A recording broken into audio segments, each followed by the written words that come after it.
are you? All good. And you? Very good. What have you been up to? Bonjour.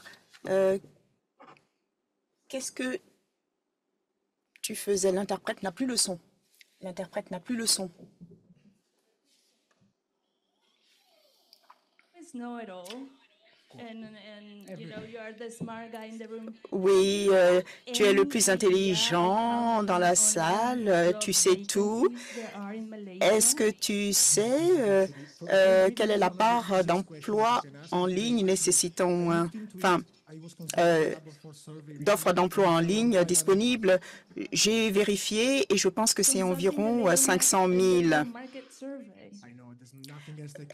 Alors, évidemment, on consultait une enquête sur le marché du travail et je n'ai pas le choix, c'est la seule source disponible. Et combien tu as trouvé? 500 000, pas plus, les hommes. Trop sur deux. En réalité, il y a 1 160 000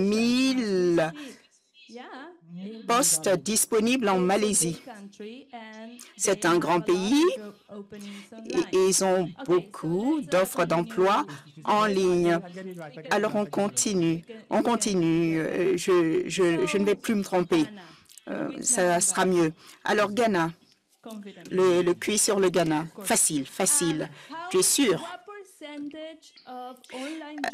Quelle est la part des emplois en ligne qui nécessitent des compétences numériques? Je dirais 45%. Es-tu sûr? 37, 45, 50. 45. Alors 45%. En fait, 67% des offres d'emploi au Ghana requièrent des compétences numériques. Tu es sûr que c'est le Ghana? Oui, 67%. Et c'est la maîtrise de l'informatique et l'analyse de données. Comment est-ce que tu sais tout cela? Où est-ce que tu trouves ces informations? Moi, j'aurais su également. Ça fait longtemps que je travaille sur ce sujet. J'aurais dû connaître. Je suis sûre que j'aurais su. Et la Jordanie, est-ce que tu sais quelque chose sur la Jordanie et les emplois verts? Je consulte mes sources. Alors, c'est la source ChatGPT. Je ne sais pas. Alors, je vais te parler des emplois verts en Jordanie. C'est en forte croissance.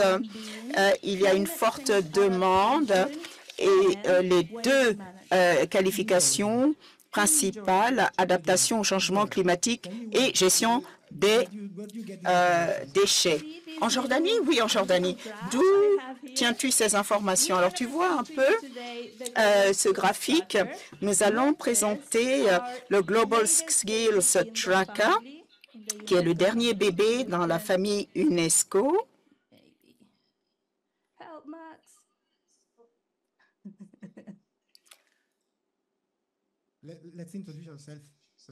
On se présente d'abord. Oui, mais tu devais te présenter. Je vous remercie d'être ici aujourd'hui. C'était une introduction. Je m'appelle Mathia Olivari, spécialiste programme. Je travaille sur l'EFTP au secteur de l'éducation, section jeunesse, alphabétisation, développement des compétences. Et nous avons travaillé avec cette dame, Mars, avec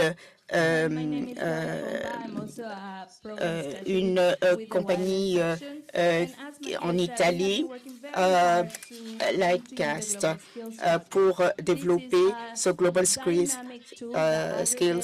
Tracker. Et moi, je suis Claudia Pompa. Alors, en fait, il s'agit de collecter, d'analyser les données par secteur, par emploi et par industrie. Alors, c'est une cartographie qui permet de donner des éclairages sur les compétences qui seront les plus demandées à l'avenir. Et nous avons 1,2 million de données qui sont explorées et sur une période de 3 à 6 mois pour vous donner les données les plus actuelles sur le marché du travail. Alors,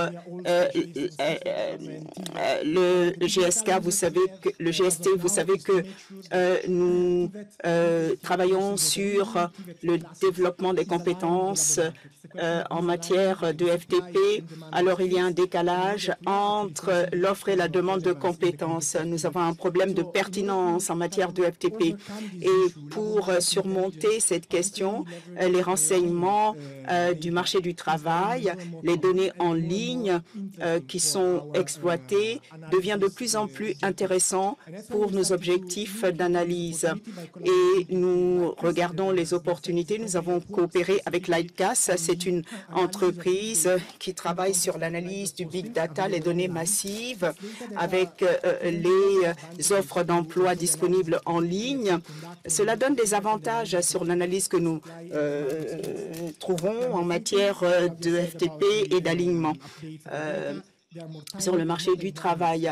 Ce sont des données qui sont plus actuelles, plus granulaires, qui sont plus dynamiques, avoir plus de granularité sur le marché du travail avec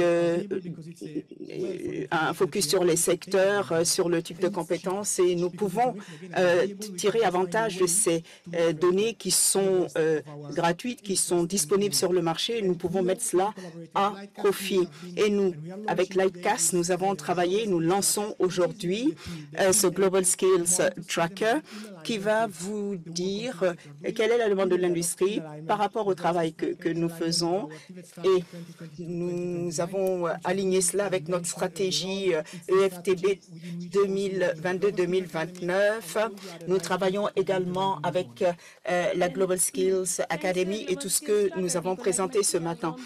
Grâce à ce GST, eh bien, des personnes comme Matteo ne seront pas en retard. Il faut des années pour recueillir ces données, les analyser. Nous sommes dans la phase 1. Nous couvrons 10 pays dans le monde. Alors, il y a un point, l'aspect géographique. Vous allez remarquer rapidement pourquoi ces 10 pays. Nous avions des critères de sélection. Ce sont des pays qui travaillent étroitement avec l'UNESCO et sur certains de nos projets. Et nous voulons qu'il y ait une adoption à différents niveaux, des décideurs politiques, institutions de formation, les jeunes, les enfants. Alors, nous avons utilisé un emplacement, un lieu aux États-Unis, et c'est l'Idaho. Pourquoi? Il y a une économie agricole développée et nous voulons faire une cartographie du type d'emploi requis dans ce type d'emplacement, dans cet emplacement géographique. L'utilisation du GST est prévu pour tout le monde. Cela peut être adapté avec la coopération que nous avons avec Univoc. Nous lançons ce GST pour que tout le monde puisse s'en saisir. Quel est l'avantage pour votre projet?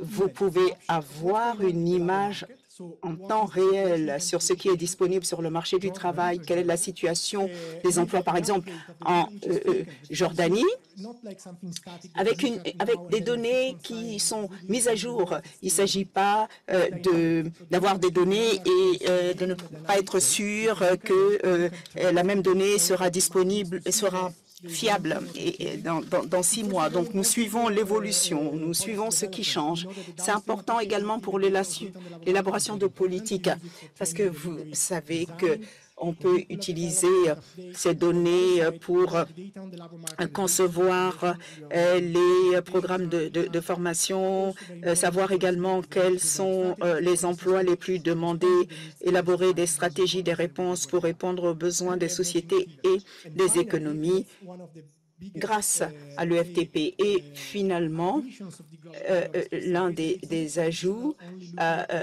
du Global Skills Tracker, c'est qu'on n'examine pas seulement les compétences traditionnelles, mais les compétences émergentes et puis les aspects écologiques et le numérique pour savoir quelle est la présence du numérique et de l'écologie sur le marché, quelle est leur prévalence et le degré de pénétration sur le marché.